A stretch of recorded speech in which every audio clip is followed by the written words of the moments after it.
ॐ अज्ञानतिमिरान्धस्य ज्ञानञ्जनशलाकया चक्षुरुन्मिलितं येन तस्मै श्रीगुरुवे नमः। भगवते वासुदेवाय ॐ नमो भगवते वासुदेवाय ॐ नमो भगवते वासुदेवाय।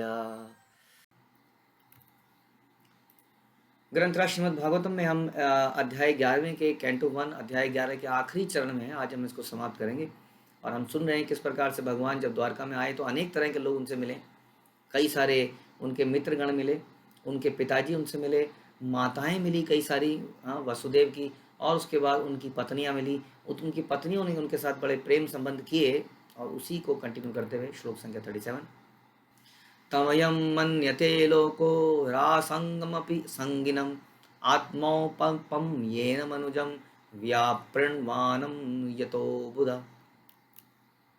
सामान्य भौतिकतावादी बद्धजीव सोचते रहते हैं कि भगवान उन्हीं में से एक है। अपने अज्ञान के कारण वे सोचते हैं कि पदार्थ का प्रभाव भगवान पर पड़ता है, भले ही वे अनासक्त रहते हैं। देखिए, एक आम आदमी जो अहंकार में लिप्त है, जो ये जानता है कि मैं हूँ, आई एम द बेस्ट, गाना भी गाता है I am the best, I am the best, I am the best, वो व्यक्ति अपने से ऊंचा किसी को कभी मानना ही नहीं चाहता है। जानते हैं, कभी आप देखोगे कई लोगों का नेचर होता है, जैसे किसी बच्चे को बोलेंगे ना यदि कि देख उसके नंबर तेरे से ज़्यादा हैं, तो बच्चा छूटते बोलेगा हाँ तो क्या हो गया, उसके पापा दिन रात उसको पढ़ाते थे, उसके बाद ट्यूशन थी, मतलब ट्यूशन की ऑप्शन तो तेरे पास भी थी नहीं, उसके बाद ज़्यादा अच्छी ऑप्शन थी। फिर बोलेंगे अच्छा तेरे पास नहीं थी, और उसके बाद देखिए उसके बाद उसके घर में, मेरे को यहाँ पे कितनी गर्मी लगती है, उसके घर में प्रॉपर एसी लगा हुआ है, वो 10-15 घंटे बैठ के पढ़ सकता था, मेरे से नहीं पढ़ाई, मैं खुद यहाँ गर्मी पसीने बहते थे। मतलब वो कुछ ना कुछ ऐसा रीज़न बताएगा जिसमें दूसरे व्यक्ति को नीचा करने का साबित करेगा। कहेगा कि उसके पास बेटर सुविधाएं थी, उसके पास उसका लक अच्छा था, उसके पास लोग अच्छे थे, कोई ना कोई रीज़न वो देगा जिससे कि दूसरे को नीचा साबित करेगा और अपने को बताएगा मेरी कुछ मजबूरियां थी, नहीं तो आई एम द बेस्ट। कहने का मतलब ये है। तो इस तरीके से जनरली आदमी अपने से ऊपर किसी को नहीं देखना चाहता है। आप सोचिए, कोई पत्नी भी है, अगर किसी पत्नी को बोला जाए देखो जी उसकी पत्नी कितना अच्छा व्यवहार करती है, तो छूटते बोलेगी उसके पति को देखा है वो कितना अच्छा व्यवहार करता है। मतलब ये जनरल ट्रेंड है, पति का हो या पत्नी का हो, ये हमारा नेचर है कि हम किसी दूसरे को अपने से आगे अच्छा नहीं देखना चाहते हैं। इसी कारण से एक्चुअली में हमारी इंप्रूवमेंट नहीं होती है कायदे से, यही हमारी समस्या है। यही समस्या जब बहुत ज़्यादा बढ़ जाती है तो वो भगवान को भी अपने से ऊपर नहीं देखना चाहते हैं, वो सोचते हैं भगवान भी उन्हीं में से एक है। हाँ, ऐसे कई पंथी हैं जो आपको कई बार सड़कों में मिलेंगे, आपको पकड़ने का प्रयास करेंगे, आप बोलेंगे हम तो कृष्ण के भक्त हैं, बोलेंगे कृष्णा, अरे वो तो एक राजकुमार है, किसने कहा कृष्ण भक्त है। ऐसा व्यक्ति आपको जरूर मिला ही होंगे, बहुत सारे फैले हुए हैं समाज में एक परंपरा के अंतर्गत। तो वो सोचते हैं कि हमारे ही बीच में से है, Krishna is just like that, हम भी तो हम कौन से कम हैं, हम किसी से कम नहीं, कम नहीं, कम नहीं। ऐसा वो विचार रखते हैं। इसीलिए ये लोग अल्टीमेटली मायावाद को बहुत जल्दी से अपनाते हैं। मेरे से एक प्रश्न पूछा गया कि मायावाद इतनी तेजी से क्यों फैल रहा है, जबकि हमारे माध्वाचार्य ने उसको काटा, भक्ति विनोद ने काटा, चैतन्य महाप्रभु ने काटा, भक्ति सिद्धांत सरस्वती ने उनको जड़ से उखाड़ने का प्रयास किया, लेकिन फिर भी आज की डेट में इतना क्यों फैल रहा है? इतना इसलिए फैल रहा है क्योंकि उसमें इंद्रिय तृप्ति है। व्यक्ति संसार में प्रकृति पर प्रभुत्व अधिकार जमाना चाहता है, एंजॉय करना चाहता है, या स्वयं सबसे बड़ा एंजॉयर बनना चाहता है, या कृष्ण बनना चाहता है।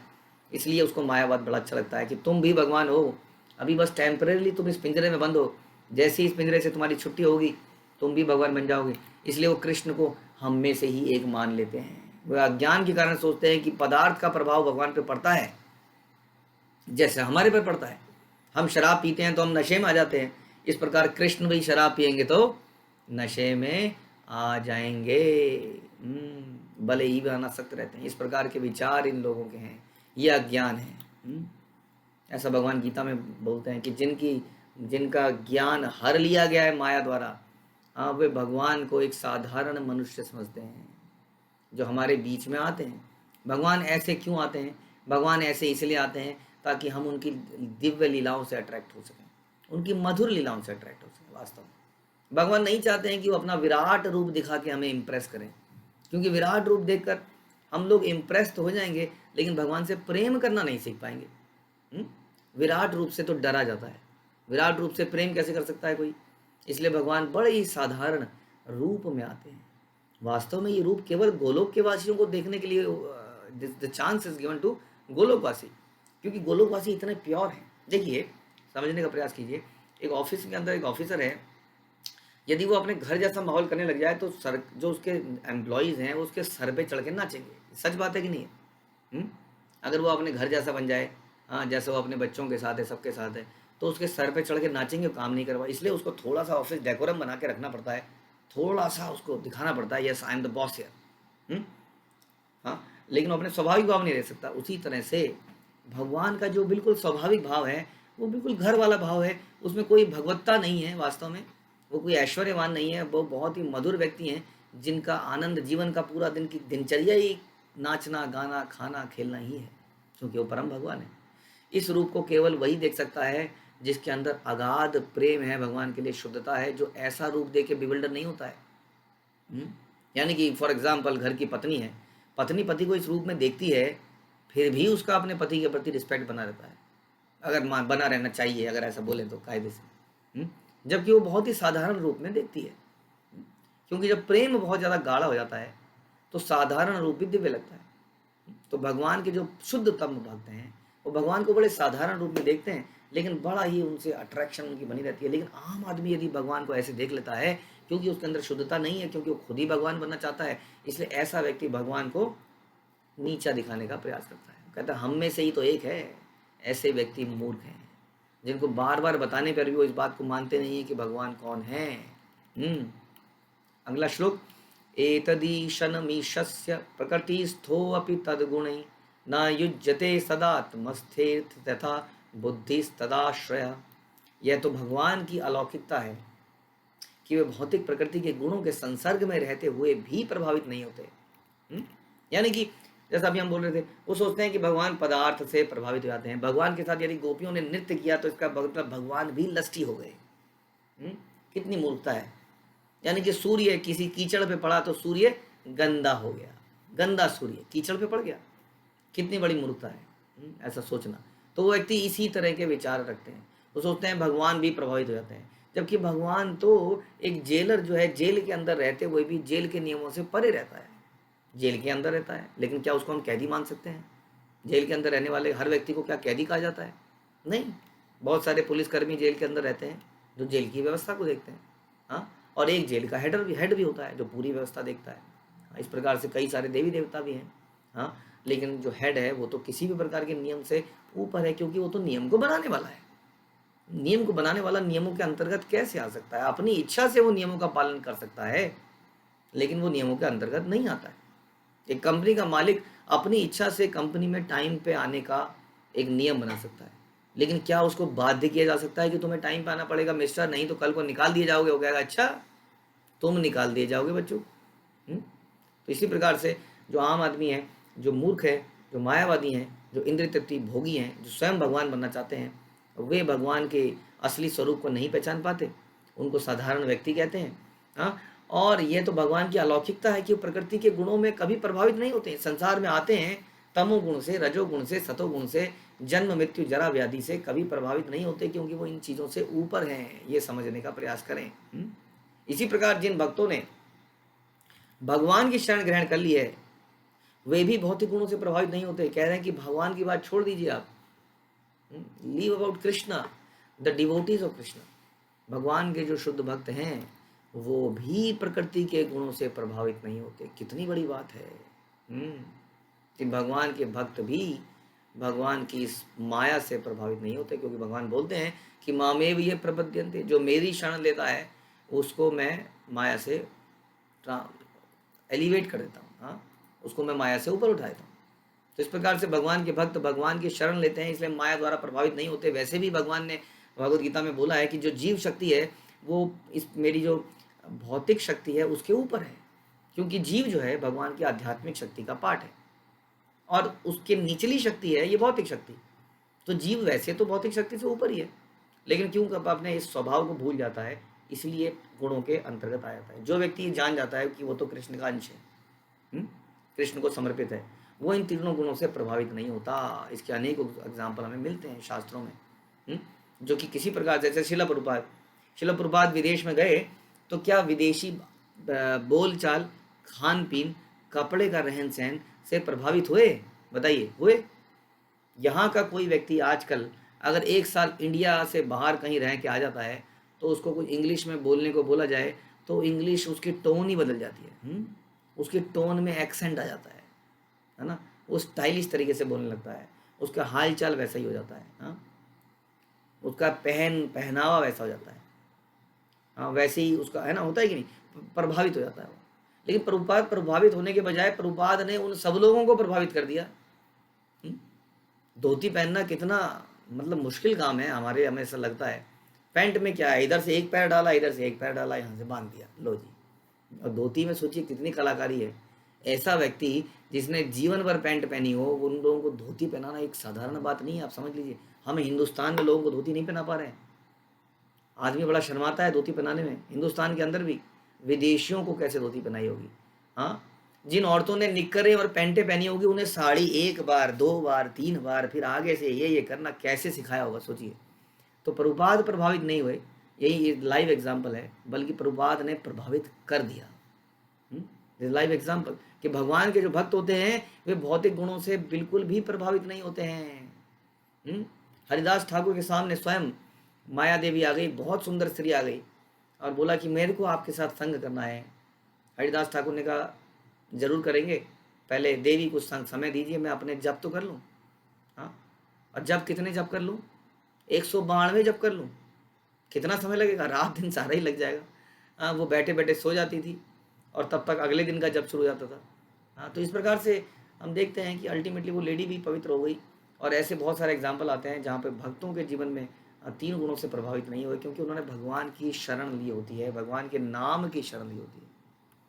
प्रभुपाद बताते हैं जहाँ तक कि उनके विद्वान भक्त भी भौतिक गुणों से प्रभावित नहीं होते। वृंदावन के 6 महान गोस्वामी की बात बताते हैं। जब वो वृंदावन में संत जीवन बिताने लगे तो भले ही ऊपरी तौर से उनकी दशा बड़ी दारुण थी, बड़ी दयनीय लगती थी, किंतु वास्तव में अपने आध्यात्मिक मूल्यों की दृष्टि से वो सर्वाधिक सुसुपन्न थे।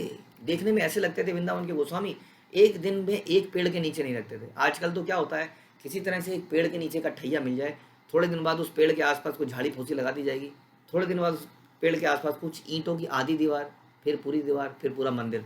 पता लगा पेड़ के चारों तरफ एक मंदिर बन गया परमानेंट। अब उसको गिराओगे तो अपोजिट पार्टी के लोग हल्ला मचा देंगे। उसको गिराने के लिए बुलडोजर आएगा तो अपोजिट पार्टी के लोग आके उसको प्रोटेक्ट करेंगे। हाँ, लेकिन वृंदावन के 6 गोस्वामी एक दिन एक पेड़ के नीचे रहते थे, अगले दिन दूसरे पेड़ के नीचे, कहीं उन्हें इससे भी आसक्ति ना हो जाए। तो देखने में लगता था कि बड़ी दयनीय स्थिति है, लेकिन वो वास्तव में बड़े सुसुपन्न थे, बड़े ही प्रसन्न थे। ऐसे महाभागवत अर्थात प्रथम कोटि के भक्त मनुष्यों के बीच विचरण करते हुए भी प्रकृति के 3 गुणों से उत्पन्न मान, अपमान, भूख, तृप्ति, निद्रा, जागरण से कलुषित नहीं होते। उन्हें कोई प्रभाव नहीं पड़ता कि अच्छा खाने को मिला या बुरा खाने को मिला, मान मिला या सम्मान मिला। आदि से जनता आगे हम देखते हैं समाज में, इवन मेरे पास भी अभी तक कई सारे लोग तो यही समस्या लेके आते हैं, इसने मेरे साथ ऐसा बोल दिया, इसने मेरे साथ ऐसा बोल दिया। तो निद्रा और जागरण, यदि निद्रा मिले नहीं मिले, जागरण मिले जागरण, किसी चीज से कलुषित नहीं होते, प्रभावित नहीं होते। भगवान के भक्त सदैव दिव्य होते हैं। वो भले ही कभी कभी उनके आचरण का पतन होता दिखता है, लेकिन भगवान गीता में ऐसा घोषित करते हैं कि यदि पूर्व कलमश के कारण कोई भक्त पतित हो भी जाए तो भी उस भक्त को भगवत भक्ति में पूर्ण रूप से प्रवृत्त रहने के कारण पूर्णतः दिव्य मानना चाहिए।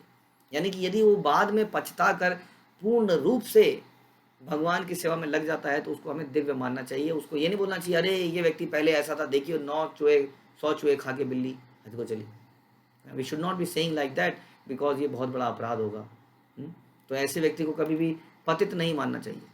भगवान उसके द्वारा सेवा करते रहने के कारण उसकी सदैव रक्षा करते हैं। यदि वो व्यक्ति पश्चाताप करता है और प्रायश्चित के लिए भगवान के नामों का जप करता है, सेवा करता है, शुद्धता से लगा रहता है, तो भगवान उसकी रक्षा करते हैं और उसकी पतित अवस्थाओं को क्षणिक मानना चाहिए।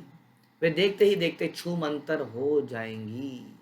ऐसा भगवान के भक्तों के बारे में बताने लगे तो भगवान की क्या स्थिति होगी बताइए। भगवान के भक्तों की इतनी दिव्य स्थिति है, तो how can Krishna come under the influence of 3 modes of material nature. भगवान कभी भी 3 गुणों के अंतर्गत नहीं आ सकते जब भगवान के भक्त ही 3 गुणों के अंदर नहीं आते हैं। तो बहुत ही सुंदर यहाँ पे चर्चा करी गई। अगला श्लोक, इतदीशन मीशस्य प्रकृतिस्थोऽपि तद्गुणैः न युज्यते सदात्म स्थैर्यथा बुद्धिस्तदाश्रया। यह तो भगवान की अलौकिकता है। हाँ, ये हो गया, सॉरी। तम मेनि रे अबला मूढ़ा स्त्रीणम चानुव्रतम रहा अप्रमाणा विदो भूर्तिश्वरम मतयो यथा। वे सरल तथा सुकोमल स्त्रियां सचमुच ही सोच बैठी थी कि उनके प्रिय पति भगवान श्री कृष्ण उनके आकर्षित हैं, उनसे आकर्षित हैं और उनके वशीभूत हैं। हाँ, तो ये इन स्त्रियों के बारे में बता रहे हैं कि जो भगवान की जो पत्नियां थी, इनको मोहित कर दिया गया था।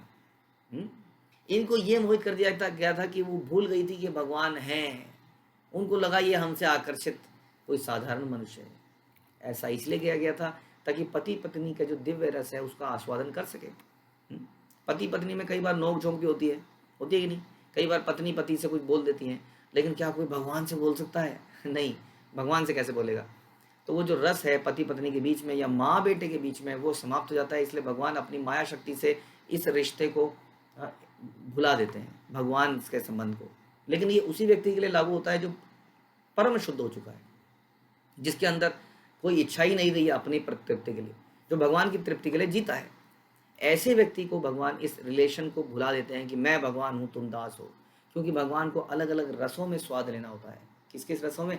साख्य रस में, हाँ, वात्सल्य रस में, माधुर्य रस में। तो इसलिए भगवान इस ऐश्वर्यता को भुला देते हैं। तो वो पत्नियां क्या सोचती हैं कि भगवान जो हैं उनके आकर्षित हैं, उनके वशीभूत हैं। वे अपने पति की महिमाओं से उसी तरह अनजान थी जिस प्रकार नास्तिक लोग परम नियंता के रूप में भगवान से अनजान रहते हैं। देखिए, दो प्रकार के लोग भगवान से अनजान हैं।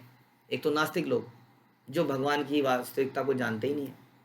एक शुद्धतम भक्त जो वास्तव में वो भी भगवान की दिव्यता को नहीं जानते हैं, लेकिन उनको तो भगवान ने बुलाया है।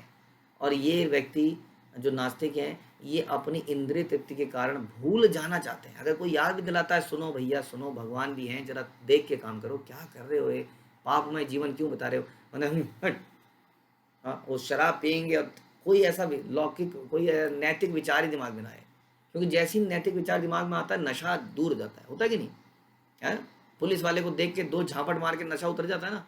तो चाहते हैं ऐसा कुछ विचार ही दिमाग में ना आए जो दिमाग पे चोट डाले। लेकिन ये हो गए नास्तिक। और एक होते हैं भगवान के परम शुद्ध भक्त, जिनको भगवान ही बुला देते हैं कि मैं भगवान हूँ। क्यों?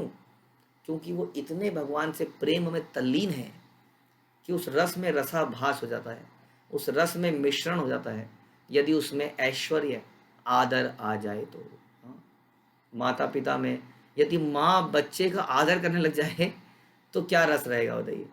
हाँ, तो इस प्रकार से ये परम इस रस के अंदर वो भगवान की महिमाओं से अनजान थी, जैसे कि कुछ नास्तिक लोग भी अनजान होते हैं। जब भगवान अवतरित होते हैं तो दिव्य जगत की पूरी तस्वीर दिखाने के लिए अपने पार्षदों सहित आते हैं। बड़ा इंपॉर्टेंट लाइन है ये कि जब भगवान अवतरित होते हैं तो अपने दिव्य जगत के पार्षदों को साथ मिलाते हैं। क्या दिखाने के लिए? भगवान के जो पिक्चर है, गोलोक की पिक्चर, उसको दिखाने के लिए। तो इसलिए जब आप कृष्णा पढ़ते हैं, खासतौर पे कृष्णा बुक पढ़ते हैं या भागवतम का 10वां कैंटो पढ़ते हैं, तो उसके अंदर जो भी जीवन आप सुनते हैं, देखते हैं, वो वास्तविक जीवन है भगवान का।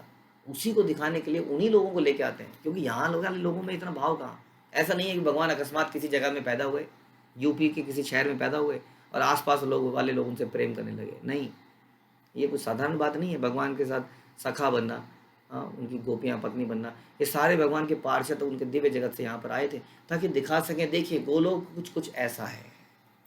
इसी तरह की घटनाएं गोलोक में निरंतर होती रहती हैं। उसका कुछ क्षण हम आपको दिखाते हैं। भगवान इस संसार में ऐसा सुनते हैं कि लगभग 125 साल तक रहे। और गोलोक में ये लीला अनंत काल से चली आ रही है और चलती जाती है। भगवान की अंतरंगा शक्ति ने भगवान कृष्ण की पत्नियों को भगवान की अगाध महिमाओं को भुला दिया, जिससे आदान प्रदान में कोई त्रुटि ना हो जाए। वह मान बैठी कि भगवान उनके वश में रहने वाले एक साधारण से एक पति हैं, सदैव एकांत स्थान में उनके पीछे पीछे जाने वाले पति हैं। और इस प्रकार से ऐसे पति को संतुष्ट करना ही उनका जीवन था। ऐसा नहीं था वो, क्योंकि शुद्धतम भक्त थी, ऐसा नहीं था कि पीछे पीछे आने वाले पति से डिमांड करती रहती थी। हाँ जी, अच्छा गले लगाना है तो पहले गले का हार दो, गले लगा लो। हाथ पकड़ना है तो हाथ की अंगूठी दे दो, तो हाथ पकड़ लो। ऐसा नहीं था, इसमें कहीं आप ये ना समझ लें। वो ऐसा सोचती थी कि ये हमसे आकर्षित होने वाले पति हैं, इसलिए उनको आकर्षित करने के लिए तरह तरह की चीज़ें करती थी। क्योंकि वो उनसे प्रेम करती थी और शुद्धतम प्रेम करती थी। उनकी कोई इच्छा उनसे नहीं थी, तभी तो भगवान की पत्नी बनी। ऐसे ही लोगों को बुलाया जाता है, ध्यान रखिए। जैसा हम कह रहे थे ना कि ऐसे ही व्यक्ति के साथ भगवान बिल्कुल अपना घर जैसा आचरण करता है, जो व्यक्ति जानता है कि ये कभी मुझे टेकन फॉर ग्रांटेड नहीं लेगा। कई हमारे ऐसे बड़े विश्वास पात्र लोग बन जाते हैं जिनके सामने अपना हृदय खोल सकते हैं, क्योंकि हम जानते हैं कि ये हमारा कभी मिसयूज नहीं करेगा। या गुरु कई बार अपने किसी शिष्य को बहुत बड़ा पर्सनल टाइम दे देते हैं, सब कुछ देते हैं, क्योंकि वो जानता है कि ये शिष्य जो है, इसको मैं जितना भी अपना घर के बारे में एक्सपोज कर दूं, कुछ भी कर दूं, ये मुझे कभी टेकन फॉर ग्रांटेड नहीं लेगा, साधारण नहीं समझेगा गुरु को, जो कि एक बहुत बड़ा अपराध है। तो ऐसे शिष्य के साथ गुरु एकदम अपने निजी स्वभाव में आ जाते हैं। तो उसी तरह से भगवान भी केवल ऐसे भक्तों के साथ ऐसा निजी संबंध करते हैं जो टोटली शुद्ध हो चुके हैं। क्योंकि अपनी पत्नियों के साथ भगवान के सारे आचरण शुद्ध दिव्य प्रेम तथा भक्ति पर आधारित हैं। अतएव भगवान की सारी पत्नियां किसी भौतिक कलमश रहित दिव्य पद पर आसीन थी, आसीन हैं। वो कोई साधारण स्त्रियां नहीं थी। तो बहुत ही इंपॉर्टेंट चीज़ हमने इस श्लोक से समझी, इस यहाँ पे चैप्टर समझी। कोई भी व्यक्ति जब आपको ये बोलता है भगवान के उनके पत्नियों के संबंध के बारे में, तो भागवतम का ये चैप्टर आप उसको समझा सकते हैं कि देखिए वो कोई साधारण स्त्रियां नहीं थी, वो दिव्य भगवान की भक्त थे, जिन्होंने कई सालों की तपस्या से अपने आप को शुद्ध किया था। उनके अंदर रंच मात्र भी स्वयं को भोगने की इच्छा नहीं थी। और इस प्रकार से आप लोगों के आशीर्वाद से आज हमने 11वां चैप्टर समाप्त किया। अब हम एक बार इसका समराइज वर्जन भी पढ़ लेंगे और फिर हम 12वें चैप्टर पे चलेंगे। ग्रंथराज श्रीमद् भागवतम की जय, श्रील प्रभुपाद की जय।